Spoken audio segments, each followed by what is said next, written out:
அனைவருக்கும் வணக்கம். இன்றைய உணவும் குணமும் நிகழ்ச்சியில் நாம் பார்க்க இருப்பது ரொம்ப அதாவது லேடிஸ்க்கு ரொம்ப பிடிச்ச ஒரு ப்ராடக்ட், அதாவது மெஹந்தி என்று சொல்லப்படுகின்ற மருதாணி.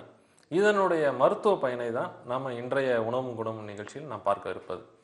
அதாவது பார்த்திங்கன்னா, இந்த மருதாணி லாவ்சானியா இனர்மிஸ் என்ற பொட்டானிக்கல் நேம் கொண்ட இந்த மருதாணி அளவனம், ஐவனம், மருதோன்றி என்ற வேறு பெயர்கள் கொண்ட இந்த மருதாணியை பற்றி தான் இன்றைய பார்க்க போகிறோம். இந்த மருதாணியோட சுவை பார்த்தீங்கன்னா துவர்ப்பு சுவை. அதாவது இந்த மருதாணி எல்லாருக்கும் தெரிந்தது. நாம் தினசரி பார்த்தீங்கன்னா கையில் உள்ளங்கையில் போட்டுக்கிறது, அதே மாதிரி உள்ளங்காலில் ஜஸ்ட் அப்ளை பண்ணாவே சிவப்பு நிறம் அடையும்ன்றது உண்மை. ஆனால் இந்த குறிப்பாக பார்த்தீங்கன்னா இதுலேயும் ஒரு மருத்துவ குணம் இருக்குது. அதாவது பித்த வெடிப்பாக இருக்கட்டும், இல்லை உள்ளங்காலில் ஒரு சில எரிச்சல், அதாவது ஒரு ஸ்கின் இன்ஃபெக்ஷன்ஸ் இருந்தாலும் இந்த மருதாணியானது அதனுடைய கற்கத்தை நம்ம அரைச்சி டெய்லி எப்படி மெஹந்தி மாதிரி யூஸ் பண்ணுறீங்க, அது மருத்துவ பயன் ரொம்ப யூஸ்ஃபுல்லாக இருக்கும். நீங்கள் நெயில் பாலிஷ் யூஸ் பண்ணுறதோட இந்த மருதாணி யூஸ் பண்ணுறது ரொம்ப பெஸ்ட்டு.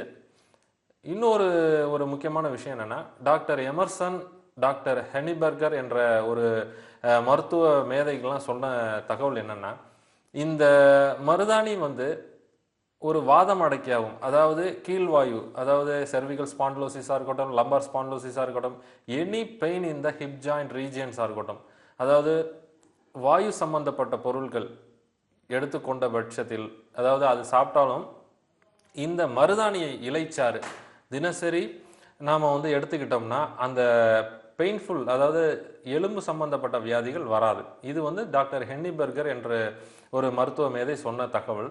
ஆனால் ரெண்டாவது ஒரு விஷயம் என்னென்னா, டாக்டர் ஹென்சிக் என்ற ஒரு மருத்துவர் சொல்லக்கூடிய விஷயம் என்னென்னா, இதனுடைய அதாவது மருதாணியோட பூ பார்த்திங்கன்னா நிறையா குட்டம், அதாவது குஷ்டம் என்ற வியாதிகளுக்கு பயன்படுகின்றது. அதனுடைய மருந்துகள் இருக்குல்ல, அதனுடைய மருந்துகளுக்கு பெரும்பாலும் இந்த மருதாணி பூவை தான் அதிகமாக பயன்படுத்துகிறாங்க. காரணம் என்னென்னா, இந்த ஒயிட் பேச்சஸ் என்று சொல்லப்படுகின்ற, அதாவது விட்லிகோ, வெண்கூட்டம் சொல்லுவாங்க, இதற்கு பார்த்தீங்கன்னா மருதாணி அதிகமாக பயன்படுகின்றது அதனுடைய மருந்துகளுக்கு.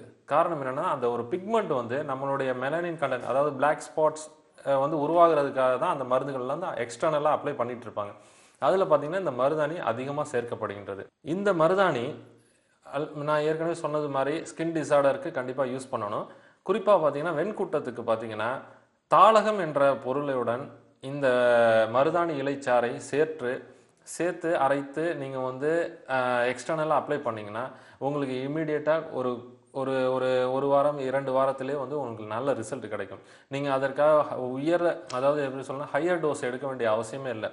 அதாவது நார்மல், அதனால எந்த சைடு எஃபெக்ட்ஸும் கிடையாது இந்த மருதாணியினால். அதே நேரத்தில் அந்த தாளகம் உட்பட சேர்ந்ததுனால வெண்கூட்டம் கண்டிப்பாக குணமாகும். மேலும் பார்த்தீங்கன்னா இந்த இலை, அதாவது மருதாணி இலையை கொஞ்சம் சாறு, அதை குடிநீரிட்டு வாய் கொப்பளிக்க, அதற்கு கொஞ்சம் துவர்ப்பி செய்ய அதிகமாக இருப்பதனால் வாயில் ஏற்படுகின்ற புண், அதாவது எப்படி சொல்லணும்னா, சில பேர் அதிகமாக இந்த பாக்கு போடுறவங்க, வெற்றிலையை அதிகமாக போடுறவங்க, அவர்களுக்கு பார்த்தீங்கன்னா வாயில் ஒரு வகையான அல்சரேட்டிக் காணப்படும். அதாவது நார்மலாக ப்ரஷ் பண்ணுறப்பே ப்ளீடிங் கம்ஸாக இருக்கும், இல்லை பற்கள் அசைவு ஏற்படுவதாக இருக்கும். அதற்கு பார்த்தீங்கன்னா இந்த மருதாணி இலையை குடிநீரிட்டு கொஞ்சம் வாய் கொப்பளிச்சிங்கனாவே நார்மலாக அது சரியாயிடும். ஸோ இப்படி பல் முதல் பல வகையான மருத்துவ பயன் கொண்ட மூலிகையாக இந்த மருதாணி காணப்படுகின்றது. ஸோ இதை தினசரி நீங்கள் யூஸ் பண்ணி அதனுடைய மருத்துவ பயனை பெறலாம்.